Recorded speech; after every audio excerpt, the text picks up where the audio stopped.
जय श्री राम।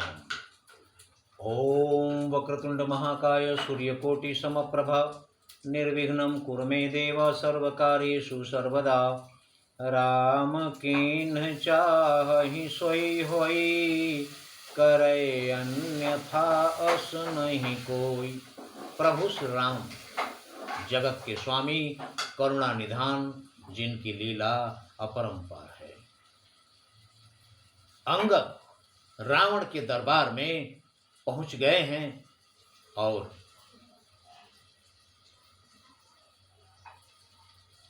ये है कि जथा मत्त गज जूथ महु, पंचानन चली जाए। अंगद रावण की सभा में प्रवेश कैसे किए हैं, ऐसा महसूस हो रहा है जिस प्रकार मस्त हाथियों के झुंड में जथा मत्त गज जूथ मह। मानस है, हर शब्द रहस्यमयी है, ध्यान से सुनने योग्य होती है राम कथा। जथा मत्त गज जूथ मह, जिस प्रकार मतवाले हाथियों के झुंड, जूथ मह मतवाले हाथियों के झुंड में, जूथ मह पंचानन चली जाए, अचानक शेर पहुंच जाए, उसी प्रकार राम प्रताप सुमेरी मना, बैठ सभा सिरुनाई। और रावण की सभा में बिना कुछ कहे, बिना किसी से भयभीत हुए अंगद जाकर रावण को सिर नवाकर और आसन पर बैठ गए। किसी के आज्ञा देने की जरूरत नहीं समझे कि कोई कहेगा तब बैठेंगे, निडर होकर जाकर बैठ गए। जब बैठ गए तब रावण देख रहा है सिंहासन पर बैठा हुआ कि एक बंदर इतनी निडरता से रावण के दरबार में आकर बिना कुछ कहे बैठ गया, सिंहासन पर, आसन पर बैठ गया। तब रावण कहता है, कह दस कंठ कवन तय बंदर। कहता है, रावण बोला, कौन तू, बतला अपना नाम, हुआ कहां से आगमन, क्या है मुझसे काम। 4 सवाल किए रावण ने एक साथ। रावण बोला, कौन तू, क्या, बतला अपना नाम, हुआ कहां से आगमन, क्या है मुझसे काम। तब अंगद बोले, लीजिए नमस्कार 10 भाल, दूंगा 4 जवाब मैं, जब हैं 4 सवाल। बोले कि जब आपके 4 सवाल हैं तो 4 जवाब भी दूंगा। हे महाराज, अंगद का जवाब सुने, हे महाराज राजाधिराज, मैं दूत राम रघुबर का हूं।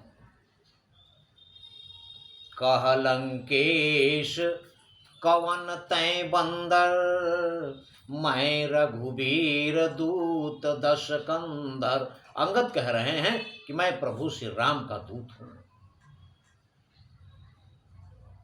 हे महाराज राजाधिराज, मैं दूत राम रघुबर का हूं।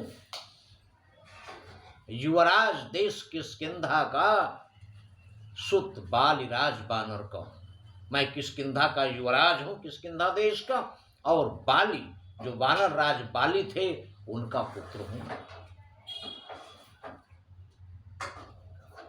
हैं पूज्य पिता के मित्र आप जो है हमारे पिता बाली के मित्र हैं, इस कारण मिलने आया हूं।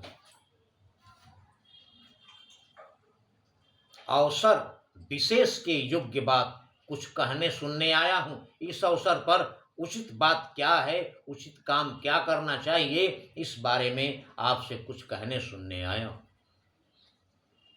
रावण तो रावण है। रावण बोला, लिए हैं तुमने जिनके नाम, ध्यान नहीं उनका मुझे, कौन बालिया राम। सुने ध्यान से, रावण कहता है, रावण बोला लिए हैं तूने जिनके नाम, ध्यान नहीं उनका मुझे, कौन बालिया राम। कि तुमने बाली का नाम लिया और राम का नाम लिया, ये मुझे ध्यान नहीं है कि ये दोनों लोग कौन हैं। इस बात को सुनकर अंगद हंसे, मुस्कुराए और कह रहे हैं, अंगद अब बोले, अंगद अब बोले ध्यान न हो, कारण तब बुरी अवस्था थी। बाली को आप जानते ही नहीं, क्योंकि जब बाली से आपकी मुलाकात हुई थी उस समय आपकी बहुत दशा खराब थी। कारण तब बुरी अवस्था थी। क्यों आपकी हालत खराब थी? जब बाली कांख में बंदी थे, जब बाली ने आपको अपनी कांख में दबा लिया था, उस समय आपको मूर्छा थी, आप बेहोश थे। इसलिए कैसे पहचान रहे, कैसे याद रहेगा बाली? इसलिए बाली को भूल गए। बेहोश थे, होश में थे ही नहीं, इसलिए भूल गए बाली को। इसमें कोई बड़ी भूल नहीं है। अंगद का व्यंग देखिए। इसलिए बाली को भूल गए तो बड़ी न भूल महोदय की, ये कोई बड़ी भूल नहीं है, इसका मुझको संदेह नहीं। पर एक बात है विस्मय की, इसमें मुझे कोई संदेह नहीं है, आप बेहोश थे, भूल गए। किंतु एक बात आश्चर्य की है, एक बात जरूर है यहां पर जो बहुत आश्चर्य की है। रावण बोला, वो क्या आश्चर्य की बात है? तब अंगद कहते हैं, भगिनी श्री सूर्पनखा जी को प्रतिदिन 10 बदन देखते हैं। अपनी बहन, प्यारी बहन सूर्पनखा जी को तो आप रोज देखते। इसलिए अचंभा तो यह है, श्री राम नाम भी भूले हैं। इसलिए आश्चर्य ये हो रहा है कि हमारे पिता बाली को भूल गए, आप बेहोश थे, वो कोई बड़ी भूल नहीं है। किंतु सूर्पनखा जी को बिना नाक और कान के देखने के बाद आपको तो राम याद होने चाहिए, लेकिन राम को भूल गए जबकि सूर्पनखा जी को रोज देखते हैं। ये सबसे बड़ा आश्चर्य है।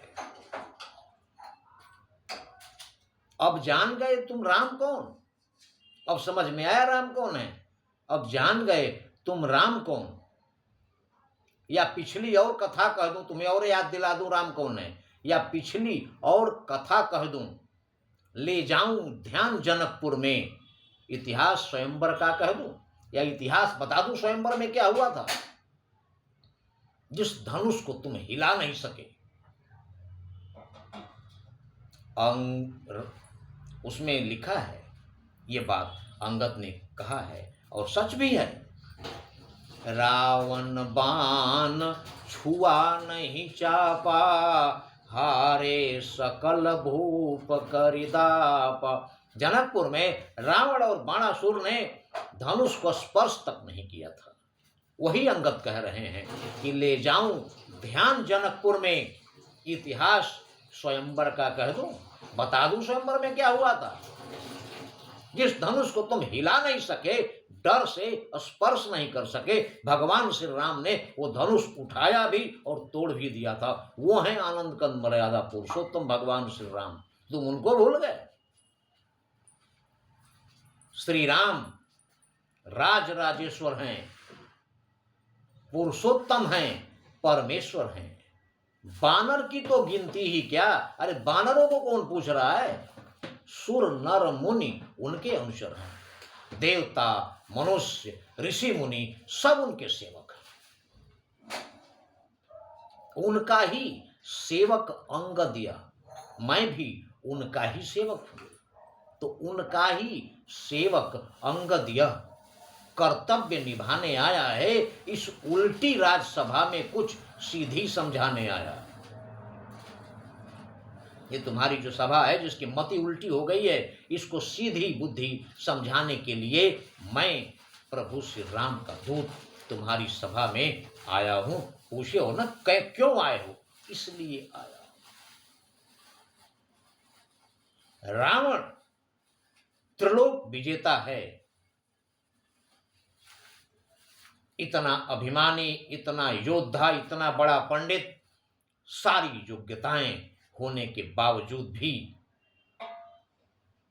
एक वानर उसकी सभा में, अकेले में नहीं, उसके राज दरबार में उसका अपमान कर रहा है। इस बात का रावण क्या जवाब देगा, ये हमारे अगले वीडियो में। किंतु ध्यान रहे, सारी लीला प्रभु श्री राम की ही है, क्योंकि नट मरकट इव सब ही नचावत, सुनहु खगेश वेद असगावत। वेद कहते हैं कि प्रभु श्री राम नट मरकट, कठपुतली को नचाने वाला जो नट होता है, उसी की भांति प्रभु श्री राम सृष्टि के हर जीव को अपने इशारे पर नचाते हैं। तो ये घटना जो हो रही है, इसमें भी प्रभु श्री राम की ही लीला सम्मिलित है। इसलिए प्रभु श्री राम को भूले नहीं, क्योंकि सब कुछ प्रभु श्री राम ही हैं। राम कीन चाहि सोई होई, करे अन्यथा अस नहीं कोई। इसलिए नहीं कलि कर्म न भगति विवेको, राम नाम अवलंबन एकु। जय श्री राम।